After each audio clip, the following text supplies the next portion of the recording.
while we're pulling up the presentation. So what I'm excited to tell you all about today is our lab's vision to leverage both new technology, as Josh alluded to, as well as some exceptional properties of our livers to understand and hopefully ultimately modulate regenerative capacity across tissues. And thank you so much. You're very welcome.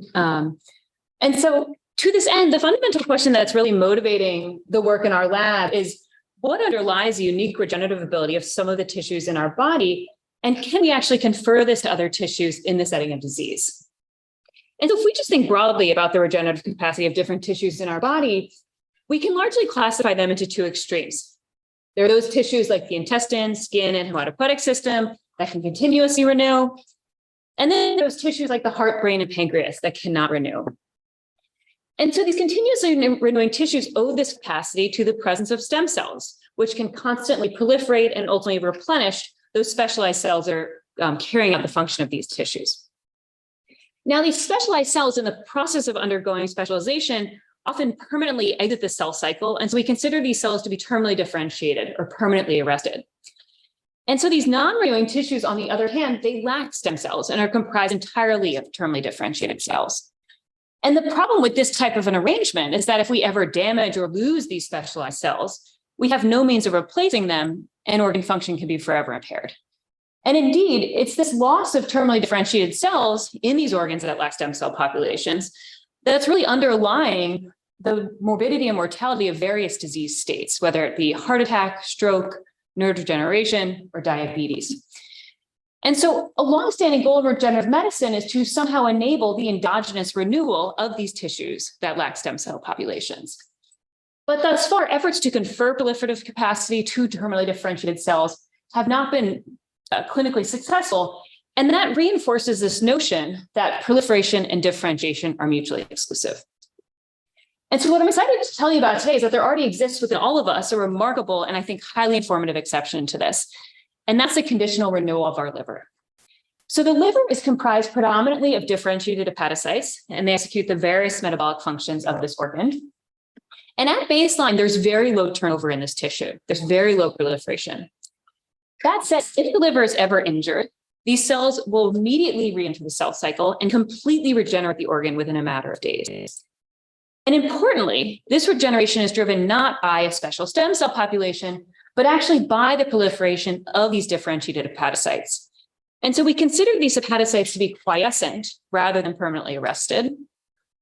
And I think this unique regenerative capacity of this solid organ and this proliferative ability of these otherwise very specialized cells tells us some important principles about the biology of our tissues. And that is first, that clearly cell cycle arrest is not an obligate consequence of differentiation. And therefore, that we can actually have organ regeneration without a stem cell population. And so the liver is essentially hiding within it the instructions for how we might enable endogenous regeneration in other tissues. And so just to give you a sense of what this looks like at the cellular level, hepatocytes become differentiated in late embryonic development, and they'll proliferate extensively into early postnatal life to just increase the size of the liver. And so you can appreciate that here in these liver sections, immunostain for the proliferation marker Ki67. As the animal reaches adulthood and the liver reaches its adult size, these cells will exit the cell cycle and enter this state of dormancy. And for the most part, most hepatocytes will remain in this state of dormancy and cell cycle arrest for days, months. Yes. It looks like even from your what you've shown there that the liver has both diploid and polyploid and binucleate cells. Yes. And they seem to all be going into. Yes. Is that they all those cells, even polyploid cells, have the basis? Yes. So in liver regeneration, the polyploid cells can proliferate. There is some evidence that at the highest placities, you do have an impairment in proliferation, but for the most part, for all intents and purposes, the tetraploids can enter the cell cycle just as much as the diploids. And I think it's actually really informative exception because in other organs like the heart, for example, polyploid is invoked as one of the potential barriers to proliferation. And I think the liver tells us very nicely that that's not necessarily true.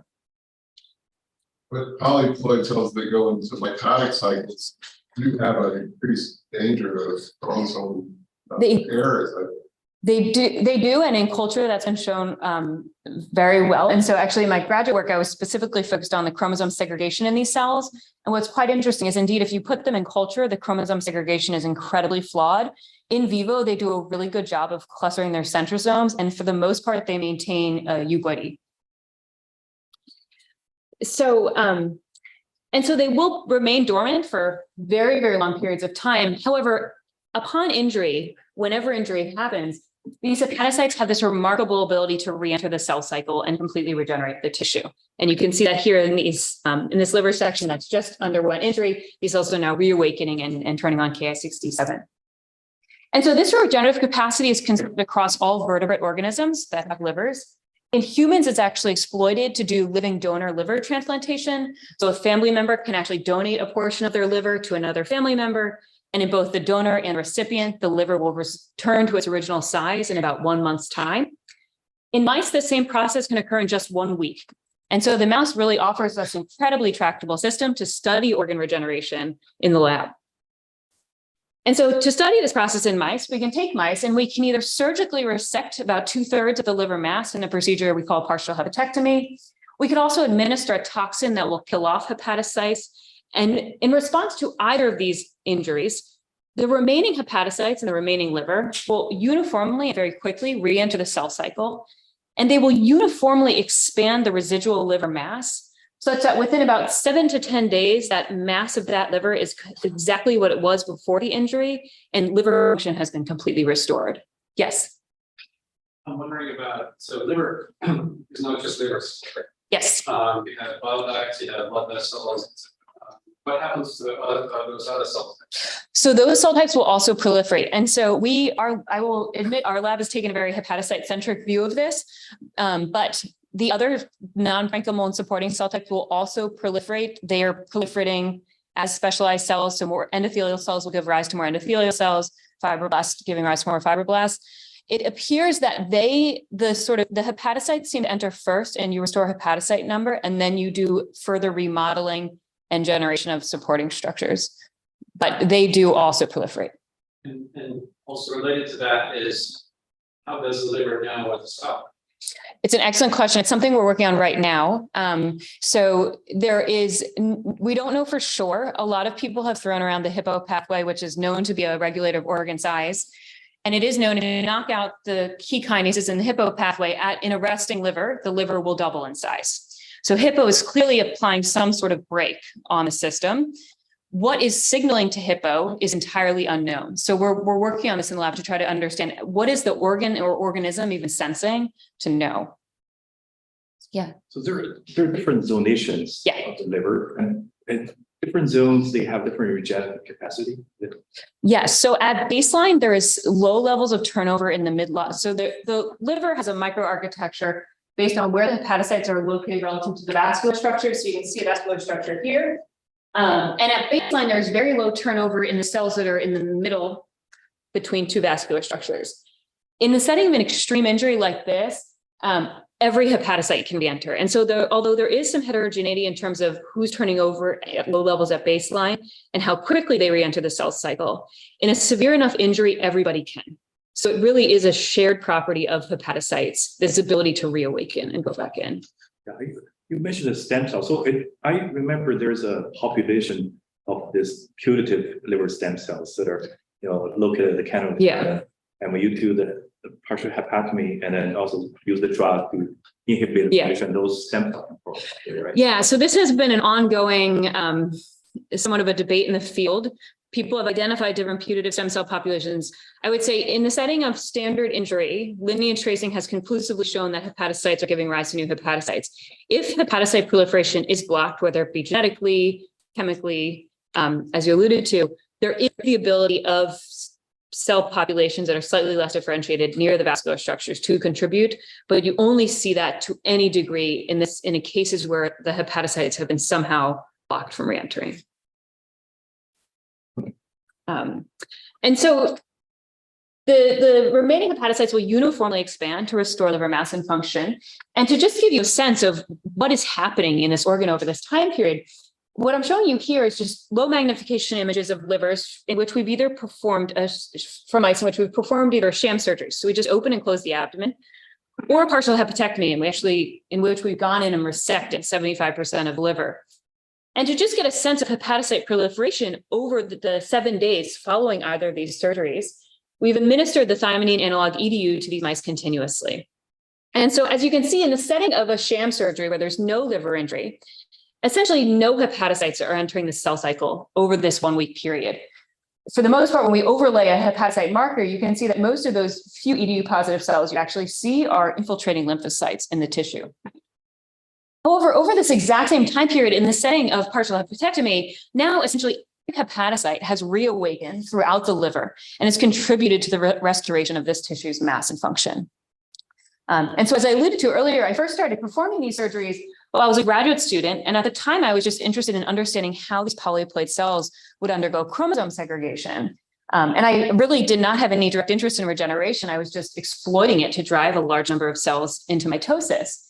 That said, as I kept performing these surgeries and watching this organ transition from the state of complete dormancy to really robust proliferation, it was impossible to not become absolutely fascinated by this organ's ability to do this.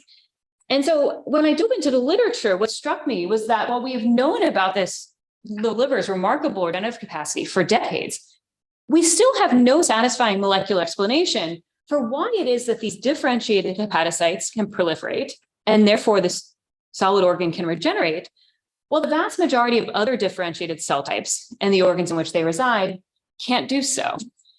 And so I thought if we could actually shine molecular insight into this uniquely permissive context for regeneration in the liver, we might put ourselves in a much more powerful position to identify and surmount whatever barriers are existing to regeneration in these other non-regenerative tissues. And so if we just think very simply about what we need to build a regenerative organ, it requires that we first have a way of sensing that injury has occurred and produce some sort of regenerative signal. That signal has to then fall on cells with the capacity to re-enter the cell cycle. And those cells must proliferate up until, but as was alluded to, only until we've restored organ size and function. Now, in the setting of liver regeneration, what we know is that shortly after liver injury, there's massive increases in circulating levels of hepatocyte growth factor, or HGF. And HGF is both necessary and sufficient to drive hepatocytes back into the cell cycle. However, we still have no idea how it is that the organism senses that organ injury has happened to produce HGF. We don't know why it is that a differentiated hepatocyte can listen to HGF and re-enter the cell cycle, while most other differentiated cells would not. And finally, we don't know why and how it is that the organism senses when organ function and liver size has been restored, and it's time to stop this massive increase in proliferation. And so currently in the lab, we're tackling all of these questions using a variety of approaches. But for the purpose of today, I want to focus on the second question of how these differentiated cells retain proliferative capacity, because this really lies at the core of our desire to understand and ultimately confer regenerative capacity to other tissues. If we could understand why and how a hepatocyte can receive a proliferative stimulus and go back into the cell cycle, perhaps one day we could convince a cardiomyocyte or another differentiated cell type to do the same. And so if you think about how we might study this, or really any process related to tissue biology, we can certainly take these cells out of the organism and study them in culture, where we benefit from tractable experimentation. Through transcriptomics and proteomics, we can perform high-throughput observational experiments, and through chemical and genetic screens, we can test causality in a high-throughput manner. But in removing these cells from the organism, we necessarily strip them of the many things that are naturally regulating their behaviors in vivo. That includes interactions with the extracellular matrix and other cell types, as well as the role of circulating factors and biological sex. And so for a process such as regeneration, which we know is subject to regulation by some of these factors, it seems absolutely essential that we study this in the living organism so that we can capture all of this regulation and achieve a therapeutically relevant understanding. But studying processes in the living mammal has long required that we sacrifice experimental tractability. Because while we can still perform high-throughput observational experiments, when it comes to actually testing causality, we've largely been restricted to analyzing the function of single genes at a time through single gene knockout mice. And this has really limited our capacity to understand mammalian physiology and disease in any sort of unbiased and comprehensive manner. And so I thought, well, what if we could bring high-throughput functional genomics into this organismal context so that we can have a system where we now have both experimental tractability and physiologic relevance. And so what I've told you thus far is that this broad clinical goal, being able to confer regenerative capacity to other tissues, has led us to this fundamental biological question of why it is that these differentiated hepatocytes can proliferate, and therefore the liver can regenerate, while other cell types and organs cannot. And this has in turn led us to this technical limitation and this need to be able to do high-throughput functional genomics in these solid tissues. And so what I'll tell you about today is how we were able to overcome this technical limitation and establish a platform for performing genome-wide screening directly within the liver of a single mouse. How we're now leveraging this platform to identify the genetic requirements for liver regeneration. And finally, I'll show you our nascent efforts to expand this technology in order to identify and surmount barriers to other tissues. And so within the functional genomics space, genome-wide screening using CRISPR-Cas9 has really emerged as a powerful tool for uncovering the regulation of cellular phenotypes. The original approach involves lentiviral-mediated delivery of a genome-scale guide RNA library alongside Cas9 to cells in culture. And typically, this means delivering tens of thousands of guide RNAs to tens of millions of cells so that you can achieve sufficiently high coverage of the library to ultimately detect changes in its abundance. You then expand the cells for several population doublings to allow for protein depletion and then phenotypic selection. And at the end of the screen, you use deep sequencing of the guide RNAs to identify changes in their abundance in the population and thus hits in the screen. And so this overall approach has since been applied to hundreds of different cell lines to uncover regulation of various phenotypes in cell culture. People have also taken this overall approach and delivered libraries to cancer cells or immune cells ex vivo, and then delivered those cells into the organism to allow for selection in vivo. And this has allowed us to understand regulation of phenotypes as they pertain to cancer xenografts and the immune system. But when it comes to studying processes in solid tissues, we have simply been unable to deliver lentivirus and guide RNA libraries into tissues at the efficiency required for genome scale screening. And what this has meant is we've had to resort to other delivery methods that all have significant limitations. And so practically, what this means is that genetic screens in tissues, for the most part, have long been limited to small-scale positive selection screens on the order of tens to hundreds of genes. And so I really wanted to overcome this lentiviral delivery barrier so that we could actually achieve genome-scale enrichment and depletion screening in the solid tissue. And so after several months of trial and error in our mouse room, what we found is that if we actually injected highly concentrated lentivirus intravenously into neonatal mice, we could achieve efficient and stable transduction of hepatocytes. And so we designed very simple lentiviral vectors in which we can express a guide RNA alongside a fluorescent reporter. And to get a sense of transduction efficiency and the multiplicity of infection, we simply combined equal volumes of an mCherry and an mTurk2 lentivirus, concentrated this about 1,000-fold, and then injected between 2 and 15 million TU intravenously into postnatal day 1 mice. And so as you can see in these low magnification images of livers harvested 4 days after injection, we can actually transduce a wide range of hepatocytes in a dose-dependent manner. Quantified here, you can see at this dose of 50 million TU, we're transducing upwards of 80% of hepatocytes in the liver. And based on the frequency of single and dual color cells, it appears we have an MOI of approximately 2.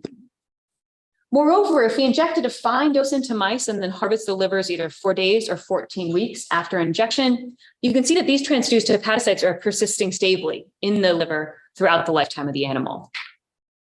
Now, importantly, what this means practically is we know that at postnatal day 1, the mouse liver contains about 13 million hepatocytes. And so at this dose of 50 million TU, we're transducing approximately 10 million hepatocytes with an MOI of 2. And what this means is that we could actually achieve approximately 200-fold coverage of your typical genome-wide guide RNA library, which actually puts us within the ballpark of what will be required to perform a genome-wide screen even in one tissue. And so the next question is, what can we use this lentiviral-mediated guide RNA delivery to achieve temporally controlled protein depletion in this organ, even when they may not be undergoing rapid population doublings to dilute out proteins? And so to test this, we settled on targeting mitochondrial enzyme MALB, as it's a non-essential protein with a long half-life. And so it can give us a sense of the upper bound for the kinetics of protein depletion. And to achieve temporally controlled induction of Cas9, we took advantage of commercially available lock-stop-box Cas9 mice, where we can induce Cas9 in all hepatocytes via intraperitoneal injection of an adeno-associated virus expressing CRE, or AAV CRE. And so to test protein depletion in neonates, where the liver still has some hepatocyte proliferation, we just delivered a lentivirus encoding the guide RNA targeting MALB, and then 4 days later injected either PBS or AAV3 to induce Cas9, and then looked at livers 1 and 2 to look at MALB expression in single hepatocytes. So as you can see, in the absence of any AAV3 or Cas9 induction, we don't have any ectopic depletion of MALB, even though those cells are expressing a guide RNA targeting this protein. However, in the setting of Cas9 induction, we do have the specific and efficient depletion of the target protein exclusively in cells expressing the guide RNA. And this is largely nearing completion within 2 weeks. And so this tells us the system works as expected, and that we would need to wait at least 2 weeks for phenotypic selection to take hold if we were to do a screen. But importantly, I mentioned at the beginning, in the neonate, the hepatocytes are still somewhat proliferative. And so if we really want a broadly generalizable platform, the question is, well, can we achieve protein depletion in adult hepatocytes where these cells are not turning over? And I'm not going to go into the data, but suffice it to say that indeed we can repeat this experiment exactly as described, but we can wait until 8 weeks to induce Cas9, and we can still achieve protein depletion in 2 to 4 weeks in a quiescent adult liver. And so now with the means of delivering guide RNAs to the liver at high efficiency and then temporally controlling protein depletion, we wanted to go forward and say, can we actually perform a genome-wide screen in this organ? And so as a pilot screen, we decided to do a screen for hepatocyte fitness in a neonatal liver. And we specifically chose this phenotype for 2 reasons. One is because we have human disease data where we could compare our results and validate our findings. And the other is because there's now been hundreds of fitness screens in cell culture, and so we could compare screen hits and see what's different in the organismal environment. And so to do this screen, we took 8 inducible Cas9 mice, and we injected our genome-wide guide RNA library into these animals at postnatal day 1. And then 4 days later, we harvested livers from 4 of these mice to serve as the induction time point. And in the remaining half of the population, we injected AAV3 to induce Cas9. So protein depletion is starting. And then we let these mice simply grow up in their cages for 3 weeks, at which point we harvested livers to serve as the endpoint of the screen. And we know it over this 3-week period, hepatocytes are undergoing approximately 3 population doublings. And so our screen is really testing for the ability of these hepatocytes to both persist and proliferate in the liver over this 3-week period of development. And so at the end of the screen, we sequence all of the livers in the population. And for every gene in the genome, for every mouse at endpoint, we calculate what we call a gene score. This gene score is reflecting the log 2-fold change in the abundance of all guide RNAs targeting that gene at endpoint relative to induction. And so if guide RNA-mediated knockout of a gene caused that cell to proliferate more and that guide to enrich in the population, we would refer to the guide would have the gene would have a positive gene score, and we would refer to those guides and the gene as being enriched. Conversely, if guide RNA-mediated knockout of a gene caused the cells to have a fitness defect and deplete from the population, those guides would be depleted. We would call that gene having a negative gene score, and we would consider the gene itself to be depleted from the screen. And so here you see results from just 1 male mouse at endpoint. And we were really excited to find that when we applied statistical cutoffs to this scores for just 1 mouse, we could actually identify both significantly enriched and depleted genes in just 1 of the mice at endpoint. And so the next question was, well, are these results at all reproducible across mice? And indeed, when we performed pairwise comparisons of the gene scores across mice at endpoint, we observed really robust correlation between these scores. And in fact, these scores are similar to the scores you see if you do 2 biological replicates of a screen in cell culture.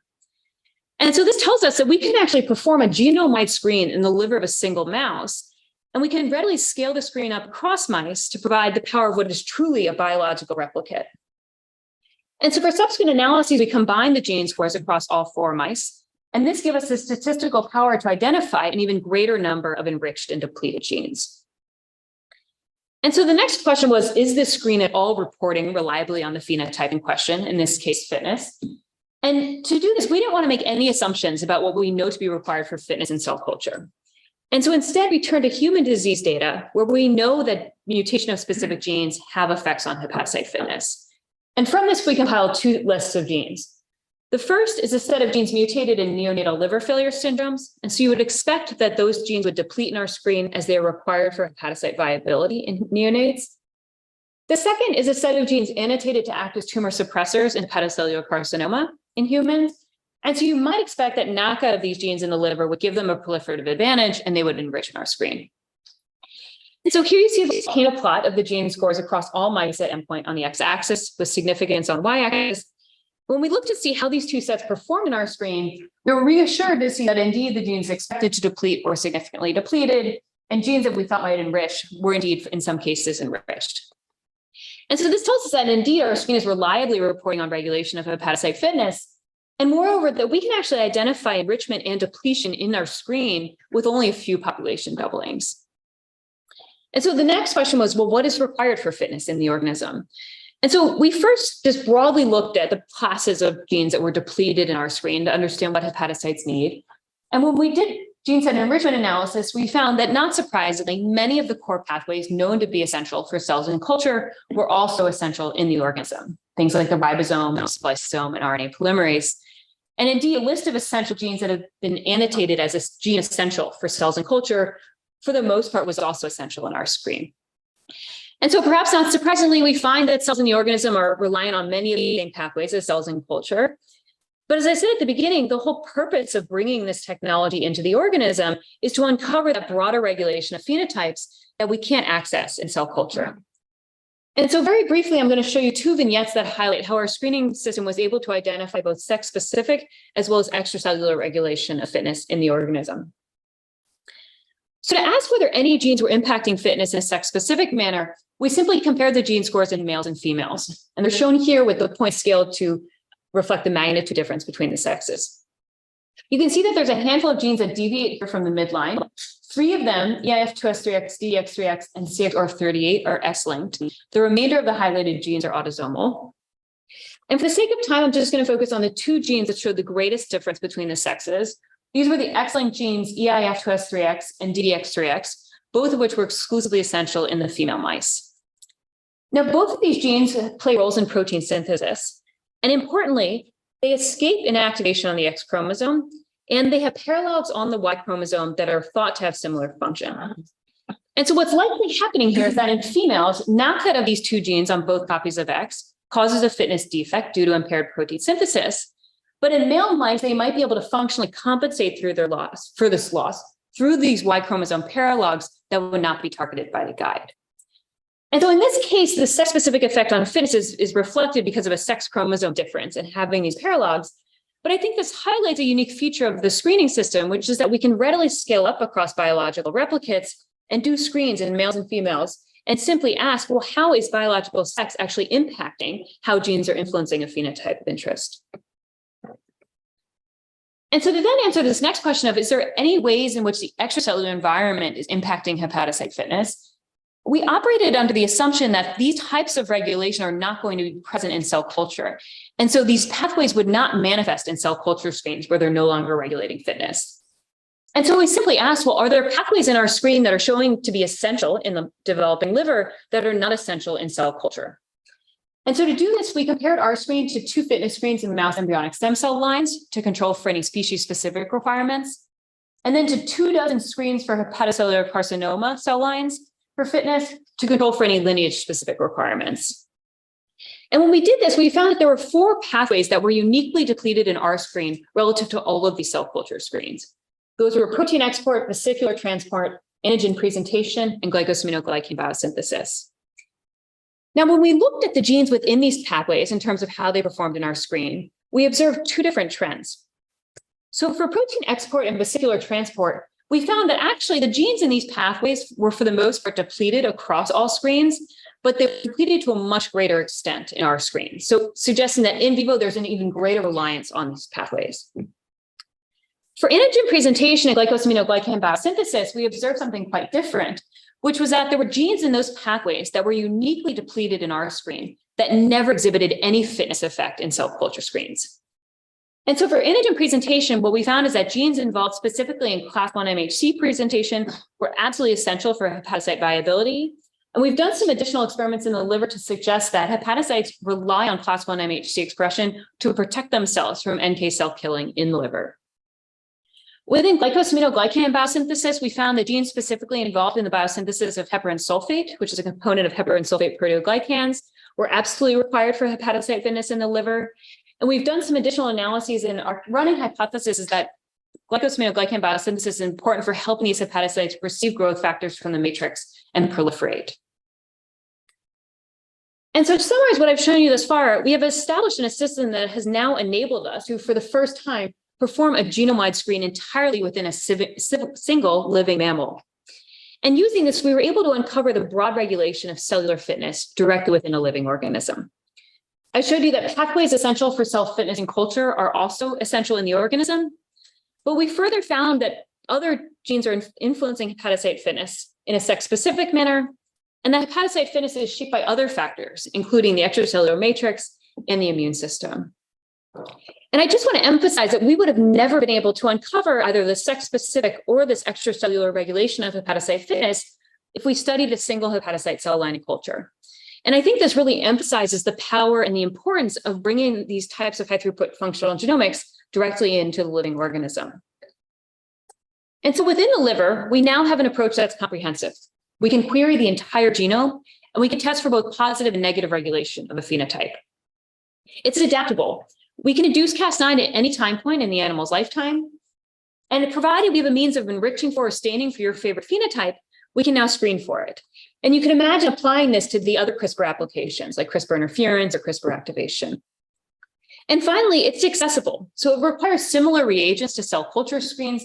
It minimally requires just one mouse, and we can easily scale this up across mice to provide the power of true biological replicates. And so I'm really excited for this approach to open up this opportunity to do organismal functional genomics and really give us a much more comprehensive and unbiased approach to understanding mammalian physiology and disease. And so for us, we're really excited to take this platform now and dive back into those fundamental questions of regeneration that I posed to you at the beginning.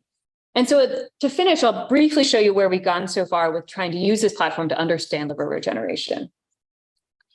And so, as I mentioned at the beginning, hepatocytes, by the virtue of this ability to receive a proliferative stimulus and re-enter the cell cycle, are considered to be quiescent rather than terminally differentiated. That said, we still have no molecular explanation for why it is that a quiescent cell can receive a proliferative stimulus and re-enter the cell cycle, while a terminally differentiated cell can't. And so if we just think broadly about what's required to drive a cell back into the cell cycle, it requires that the cell receive some sort of proliferative stimulus that gets transduced intracellularly onto the cell cycle machinery, which in turn activates expression of genes that allows for this irreversible progression through the cell cycle. Now, if we think about where terminally differentiated and a quiescent cell might differ in the response to a proliferative stimulus, we know that it's not simply that terminally differentiated cells never receive proliferative stimuli. Because in fact, both terminally differentiated and quiescent cells can signal downstream of most mitogens. Cardiomyocytes, for example, can actually signal downstream of HGF. And so they clearly are exposed to proliferative stimuli. We also know that it's not simply that terminally differentiated cells upregulate negative regulators of the cell cycle machinery, because at baseline, both quiescent and terminally differentiated cells are characterized by having high levels of cell cycle inhibitors and low levels of pro-proliferative genes. And so this leads us to hypothesize that it must be an unknown factor, set of factors that are acting in these quiescent cells that allow them to maintain this proliferative capacity through prolonged dormancy. And so our ability to do unbiased genome scale screening allows us to tackle this problem with newfound power. And so Shan Yu Hao, a former technician, decided to take on this problem. And his first task was to identify a robust phenotype for cell cycle reentry and liver regeneration. What he found is that if he performed partial hepatectomies on mice and then continuously administered EDU to these animals via drinking water for 10 days, alongside twice daily injections of EDU, because they drink the water mostly at night. In the setting of a sham surgery, only about 1% of hepatocytes would take up EDU. But in the setting of partial hepatectomy, over this 10-day period, about 90% of hepatocytes would be EDU positive. And importantly, he could dissociate these hepatocytes from the liver, stain them for EDU, and sort them into EDU positive and negative populations. And so EDU uptake actually serves as a really robust and selectable phenotype for cell cycle reentry during regeneration. And so we went ahead and performed the following screen. So we injected a genome scale guide RNA library into induced Cas9 neonates, and we induced Cas9 at postnatal day 5, and I'll explain why in a little bit. We then let these mice grow up for 8 weeks, at which point Shan Yu resected the liver. He then continuously administered EDU to these mice for the 10 days while they regenerated. And at the end of the screen, he sorted them into EDU positive and negative populations. Now, we did the screen in this specific way for the following reason. Surely any essential gene or any cell cycle regulator is going to be required for these hepatocytes to reawaken and re-enter the cell cycle. But we don't want to rediscover the cell cycle machinery. And so by inducing Cas9 in the neonate and seeing the resected liver, we can identify those genes that are just broadly essential for liver growth and development, some of which we've already identified in our prior screen, as well as known canonical cell cycle regulators that are just required for genetic proliferation. Then, when we compare the guide RNAs that are depleting from the EBU-positive hepatocytes relative to this resected liver, we can identify genes that are uniquely required for the ability of these hepatocytes to reawaken and regenerate the organ. And so we just did this screen recently, so I'm showing you very preliminary data. But what I'll walk you through is the preliminary results from the screen. So I'm showing you here how every gene performed in the screen at both stages. So on the x-axis, you're seeing how the genes performed in those 8 weeks leading up to regeneration. And for this, we use an algorithm called MAGIC to calculate a log fold change, which is similar to a gene score. And on the y-axis, you're seeing how those genes performed at the moment of regeneration relative to the end, so over the course of regeneration. We have different and analytic pipelines for this because the library has already undergone skewing by this time point. So we calculate what's called a drug z-score, but conceptually, you can think of it as a gene score. And so if we first think about how these genes performed in the 8 weeks leading up to regeneration, we can simply see how these genes fall on the x-axis. And what's reassuring is that when we overlay a marker for whether these genes are known to be essential, we see that for the most part, the genes are falling left of the origin on the x-axis, suggesting we are indeed depleting essential genes over that 8-week period. Now, of course, for us, what we're most interested in is, well, what are those genes that are uniquely required for hepatocytes to re-enter the cell cycle during regeneration? And so those genes you might expect to lie close to the origin of the x-axis, but below 0 on the y-axis.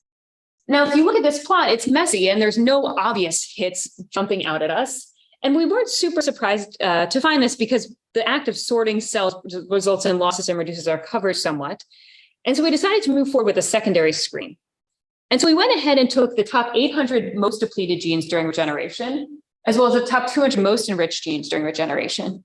And we repeated the entire screen I just described with this more focused library. And by reducing the library about 10-fold, we give ourselves much more statistical power to identify hits. And so here I'm showing you, this is essentially where we are so far in this analysis. This is the performance of every gene in that secondary screen as the gene performed exclusively during the period of regeneration. And so on this waterfall plot, you're seeing the genes ranked based on this performance. So if they're negative, that means that those genes depleted during regeneration and are required for regeneration. And if they're positive, it means they actually enriched during the process of regeneration. And so what we're excited to see is we're, of course, most interested in these genes that are depleting over regeneration because these are revealing the requirements for the regenerative process. And what was reassuring to us is when we look at about the top 50 hits, they're really falling into 4 core protein complexes. And from a screening perspective, that's very reassuring because lightning shouldn't strike 5 times in the same pathway. And so the pathways we've seen come out in the screen are the primary cilia, the pitosome, the DREAM complex, as well as the ubiquitin ligase complex. Now, we're only beginning to dive into what these different pathways are doing in the setting of regeneration. But what's really exciting is that if you look at how these pathways perform in those 8 weeks leading up to regeneration, they show no fitness effect. So these pathways really have a specific requirement and function in the setting of regeneration. And we're really excited to figure out more about how they're enabling these cells to re-enter the cell cycle. And so to end, I'm just going to very, very briefly highlight our nascent attempts to identify and surmount barriers to regeneration in other tissues. And so as we begin to better understand the molecular requirements for regeneration in the liver, which we're really excited to do as we follow up on these screen hits, an equally important question is, well, why isn't that these other cell types, the organs in which they reside, why can't they proliferate? Why can't they re-enter the cell cycle? And I think through our technology development in the liver and our improved understanding of proliferative capacity, we can begin to start to better identify and surmount the barriers to regeneration in these tissues. Now, as we move into these other tissues, we encounter the same technical barrier that we first encountered in the liver. And that's that we simply don't have good tools for performing high-throughput functional genomics in solid tissues. And this really boils down to a delivery problem. We don't have means of delivering lentiviruses or guide RNAs or other genetic machinery into these tissues at high efficiency. And so of course, we're going to continue to understand how hepatocytes re-enter the cell cycle, but we've now started up a project in the lab to try to engineer the lentiviral envelopes so that we can bring guide RNAs into these other solid tissues at high efficiency. If we can surpass this delivery barrier, that will then allow us to establish high-throughput functional genomic approaches in these other solid tissues. We could start to do things like screens in the setting of organ injury in the heart, for example, and identify genes that are putting brakes on the regenerative process. And so that's sort of where we are and where we're going. And I just want to end by acknowledging that this entire screening platform was developed while I was a fellow at the Whitehead Institute, and it was a wonderful collaboration with Heather Keyes, who runs the Institute's functional genomics platform. I want to thank the core facilities who helped at various time points in the gestation of that project. And then finally, I want to thank my lab, who's now with me as we've moved back to MIT. They've been incredibly brave and enthusiastic in launching these new directions in the lab. And of course, we are very eager to have other people join us in these new ventures. So if you or anyone else might be interested in joining us, please do reach out. And thank you so much for your attention, and I'd be happy to take any questions.